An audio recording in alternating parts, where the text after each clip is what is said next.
another William Hill over there, and just over there is a Betfred. It's 5 doors down. Simon PERFITT knows the pain caused by compulsive gambling. In the space of 10 years, he lost the equivalent of around $300,000 on fixed odds betting terminals, or FOBTs. It cost him his career, his family and his health. I can only describe it as being absent. You're a shell of what you were, because you just exist to gamble.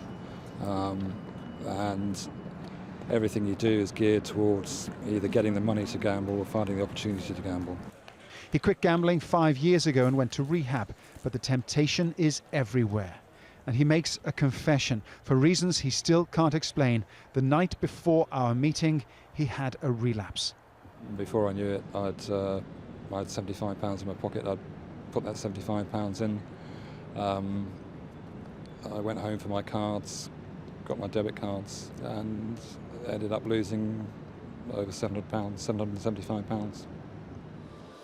The relaxation in the gaming laws in the UK in 2005 meant that hard gambling, such as on roulette, moved from the highly regulated environment of the casinos out into the high street.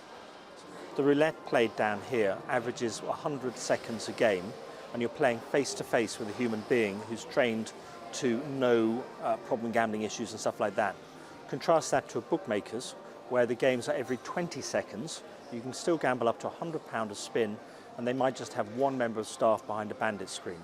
It's just the wrong way around. The Association of British Bookmakers insists the proportion of problem gamblers is 0.5% of the population. UK health authorities point out that that's nearly 600,000 individuals. The Gambling Commission, which regulates high street bookmakers, had nobody available for interview for this report. Instead, they referred me to a recent speech by their chief executive, in which she urged bookmakers to be more socially responsible. But critics say the time for voluntary codes and light touch regulation is over.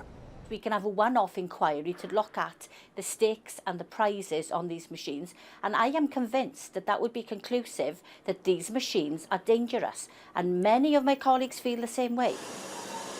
With billions in revenue at stake, there will be pushback from the industry. This is indeed a high-stakes issue. Paul Brennan, Al Jazeera, London.